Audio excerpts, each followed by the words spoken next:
जय श्री कृष्णा। राधे राधे। आइए सुनते हैं गुरुवार व्रत कथा। इस कथा को सुनने से मिलेगी देव बृहस्पति की कृपा।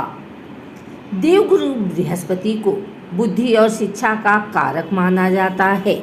गुरुवार को बृहस्पति देव की पूजा करने से धन, विद्या, मान सम्मान, प्रतिष्ठा और कई अन्य मनोवांछित फल की प्राप्ति होती है। धार्मिक ग्रंथों के अनुसार गुरुवार को भगवान बृहस्पति की पूजा का विधान है। गुरुवार के दिन व्रत और कथा सुनने से घर परिवार में सुख समृद्धि बनी रहती है। आइए सुनते हैं गुरुवार व्रत कथा। देव गुरु बृहस्पति को बुद्धि और शिक्षा का कारक माना जाता है। कथा के अनुसार प्राचीन काल की बात है। किसी राज्य में एक बड़ा प्रतापी और दानी राजा राज्य करता था। वह हर गुरुवार को व्रत रखकर दीन दुखियों की मदद करके पुण्य प्राप्त करता था। परंतु ये बात उसकी रानी को अच्छी नहीं लगती थी। वह न तो व्रत करती थी और न ही दान पुण्य में विश्वास रखती थी। इतना ही नहीं, राजा को भी ऐसा करने से मना करती थी। एक समय की बात है, राजा शिकार खेलने के लिए बन गए। घर पर रानी और दासी थे। उसी समय गुरु बृहस्पति देव साधु का रूप धारण कर राजा के दरवाजे पर भिक्षा मांगने आए। साधु ने जब रानी से भिक्षा मांगी तो वह कहने लगी, हे साधु महाराज, मैं इस दान और पुण्य से तंग आ गई हूँ। आप कोई ऐसा उपाय बताएं जिससे कि सारा धन नष्ट हो जाए और मैं आराम से रह सकूं। इतना सुनकर बृहस्पति देव ने कहा, हे देवी, तुम बड़ी विचित्र हो। संतान और धन से कोई दुखी होता है? अगर अधिक धन है तो इसे शुभ कार्यों में लगाओ। कुंवारी कन्याओं का विवाह कराओ, विद्यालय और बाग बगीचे का निर्माण कराओ, जिससे तुम्हारे दोनों लोग सुधरे। परंतु साधु की इन बात से रानी को खुशी नहीं हुई। उसने कहा कि मुझे ऐसी धन की आवश्यकता नहीं है जिसे मैं दान दूं और जिसे संभालने में मेरा सारा समय नष्ट हो जाए। तब साधु ने कहा, अगर तुम्हारी ऐसी इच्छा है तो मैं जैसा तुम्हें बताता हूँ तुम वैसा ही करना। गुरुवार के दिन तुम घर को गोबर से लीपना, अपने बालों को पीली मिट्टी से धोना, राजा से हजामत बनाने को कहना, भोजन में मांस मदिरा का प्रयोग करना, कपड़े धोबी के यहाँ धुलने देना। इस प्रकार 7 बृहस्पतिवार करने से तुम्हारा समस्त धन नष्ट हो जाएगा। इतना कहकर साधु के रूप में बृहस्पति देव अंतर ध्यान हो गए। साधु के अनुसार कई बातों को पूरा करते हुए रानी को केवल 3 बृहस्पतिवार ही बीते थे कि उसकी समस्त धन संपत्ति नष्ट हो गई। भोजन के लिए राजा का परिवार तरसने लगा। तब एक दिन राजा ने रानी से बोला कि हे रानी, तुम यहीं रहो, मैं दूसरे देश को जाता हूँ, क्योंकि यहाँ पर सभी लोग मुझे जानते हैं, इसलिए मैं कोई छोटा कार्य नहीं कर सकता। ऐसा कहकर राजा दूसरे देश को चला गया। वहाँ वह जंगल से लकड़ी काट कर लाता और शहर में बेचता। इस तरह वह अपना जीवन व्यतीत करने लगा। इधर राजा के परदेश जाते ही रानी और दासी दुखी रहने लगी।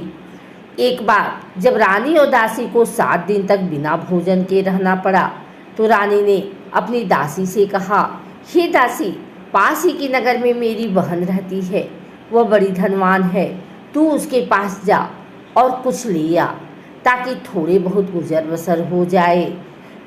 दासी रानी की बहन के पास गई। उस दिन गुरुवार का दिन था और रानी की बहन उस समय बृहस्पतिवार का व्रत की कथा सुन रही थी। दासी ने रानी की बहन को अपनी रानी का संदेश दिया, लेकिन रानी की बड़ी बहन ने कोई उत्तर नहीं दिया। जब दासी को रानी की बहन से कोई उत्तर नहीं मिला तो वह बहुत दुखी हुई और उसे क्रोध भी आया। दासी ने वापस आकर रानी को सारी बात बता दी। ये सुनकर रानी ने अपने भाग्य को कोसा। उधर रानी की बहन ने सोचा कि मेरी बहन की दासी आई थी, परंतु मैं उससे नहीं बोली, इससे वह बहुत दुखी हुई होगी। कथा सुनकर और पूजा समाप्त करके वह अपनी बहन के घर आई और कहने लगी, ही बहन, मैं बृहस्पतिवार का व्रत कर रही थी। तुम्हारी दासी मेरे घर आई थी, परंतु जब तक कथा होती है तब तक न तो उठते हैं और न ही बोलते हैं, इसलिए मैं नहीं बोली। बताओ दासी क्यों आई थी? रानी बोली, बहन, तुमसे क्या छिपाऊं, हमारे घर में खाने तक को अनाज नहीं है। ऐसा कहते कहते रानी की आंखें भर आई। उसने दासी समेत पिछले 7 दिनों से भूखे रहने की पूरी बात अपने बहन को बता दी। रानी की बहन बोली, देखो बहन, भगवान बृहस्पति देव सबकी मनोकामना को पूर्ण करते हैं। देखो, शायद तुम्हारे घर में अनाज रखा हो। पहले तो रानी को विश्वास नहीं हुआ, पर बहन के आग्रह करने पर उसने अपने दासी को अंदर भेजा तो दासी को बड़ी हैरानी हुई। दासी रानी से कहने लगी, हे रानी, जब हमको भोजन नहीं मिलता तो हम व्रत ही तो करते हैं, इसलिए क्यों न इनसे व्रत और कथा की विधि पूछ ली जाए ताकि हम भी व्रत कर सकें। तब रानी ने अपनी बहन से बृहस्पति देव की कथा सुनाई और विधि बताई। बृहस्पतिवार व्रत के बारे में जब पूछा तब उसकी बहन ने बताया, बृहस्पतिवार के व्रत में चने की दाल और मुनक्का केले की जड़ में अर्पित करें तथा दीपक जलाएं, व्रत कथा सुने और पीला भोजन ही करें। इससे बृहस्पति देव और भगवान विष्णु प्रसन्न होते हैं। व्रत और पूजा की विधि बताकर रानी की बहन अपने घर को लौट गई। 7 दिन के बाद जब गुरुवार आया तो रानी और दासी ने व्रत रखा।